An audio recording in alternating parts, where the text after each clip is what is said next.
Welcome back to more Sip to Tally. I'm your host, Coach Evans, and today's Tuesday. And on Tuesday, which is Taco Tuesday, so enjoy your tacos today. It's the new more Sip to Tally Power Rankings. And we got a lot of movers and shakers on this Power Ranking, so make sure you lock in today. We're going to count down from 12 to 1. We're going to give you the biggest movers, the biggest losers, and then we're going to give you the graphics for teams 8 through 1. So let's get started on today's More Sip to Tally Power Rankings. But let's start with our biggest movers and our biggest losers. Our biggest mover, I mean the biggest team that made their gradual ascend up this week in my power rankings is the Minnesota Vikings. They moved up 8 spots to number 17. Big win for them last night versus the San Francisco 49ers. Our biggest loser is the Green Bay Packers. They moved down 7 spots to number 30. But let's get to teams 12 through 8 before we get to our graphic. Coming in at number 12, the Buffalo Bills. And I have a real disdain for the Buffalo Bills right now. Because if you don't know what a suicide league is, it's where you pick a team. And once you pick that team, you can't pick that team, throughout the rest of the time you're in that league. So if you pick San Francisco week 1, you can't pick them again for the rest of your time in that league. You pick New Orleans week 2, you can't pick New Orleans the rest of that time in that league. And so it got to the point, and I had kind of worked my way with picking not good teams. And so I had the Bills last week, and I was like, no way the Patriots will beat the Bills. And they freaking lost. I got kicked out of the league. Bills at number 12. They moved down 2 spots. Number 11, Steelers were coming off a bye week. I have them at number 11. They're 4-2. Number 10, I have the Cowboys, who are also coming off a bye week. They're 4-2. The Cowboys and the Steelers both moved down 3 spots. Out of sight, out of mind. Sorry. Coming at number 9, which will be the last one that we don't have a graphic for, is the Seattle Seahawks. They're 4-2 also. They came off an impressive win last week. JSN actually kind of came out of his shell this week, and so if they start to work him in the mix to go along with DK, who will probably be back, and Tyler Lockett, and they can get some things going, they'll probably be one of the better teams in the NFC. But now let's get into our graphics and kind of talk a little bit more about teams 8 through 1, because there's a lot of movers and shakers in this top 8. All right, team number 8 on our list. As you see on the screen, the Cleveland Browns. Cleveland Browns coming off a surviving game. The Indianapolis Colts, they won 39-38. Colts playing the backup quarterback, Gardner Minshew, who's technically probably equal to what would have been their starter, AR5. So really, you can't really call Gardner the backup because Richardson's a rookie. So, but the Browns were playing with PJ Walker as their quarterback. So 2 backup guys really just going at it. But the Browns have what was supposed to be the number 1 defense, and they allowed Gardner Minshew to put up a boatload of points against them. So, I don't know if that number 1 defense is a fluke or what, but to give up 38 points to the Colts, yeah, keep on doing that. You probably won't be up here much longer, Cleveland Browns. But right now, I got you at number 8. Let's go to number 7. Number 7 on this list, after 2 straight losses and falling from the number 1 ranks, the San Francisco 49ers. A bad loss yesterday to the Minnesota Vikings, who were low. And you see why the Minnesota Vikings had the biggest jump, because they beat a team that was in the top 5 last week. So I don't know what the 49ers need to do to get themselves together. You guys know I'm not a huge fan of Brock Purdy, who I think is the weak link on this team. But that's a different conversation for a different day. I have the 49ers at number 7. Let's go to number 6. Detroit Lions. Detroit Lions coming off what I think is a loss. I was going to say bad loss, but not a bad loss. To be the team that was number 1 in the power rankings last week, what they showed versus the Ravens Sunday was a bad look for them. And I'm trying to be completely biased here because you guys know the Ravens are my team. But for the Lions to be not only number 1 in my power rankings, but number 1 in a lot of the national media power rankings too, for them to come up here and lay an egg made them look like frauds.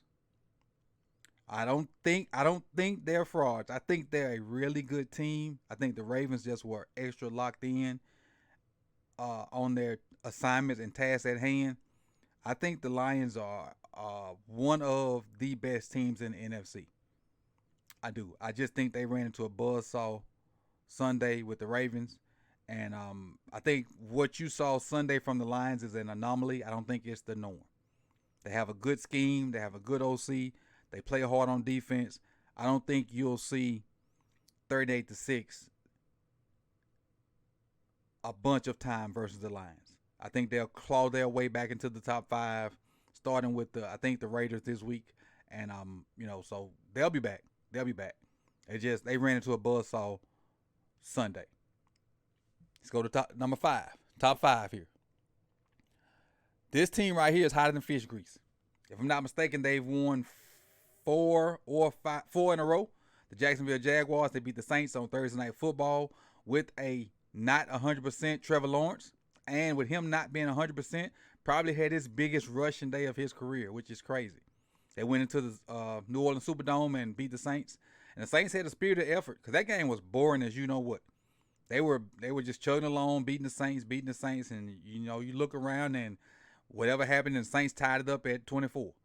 But the Jacksonville Jaguars found a way to win and extended their winning streak. They've won 4 in a row.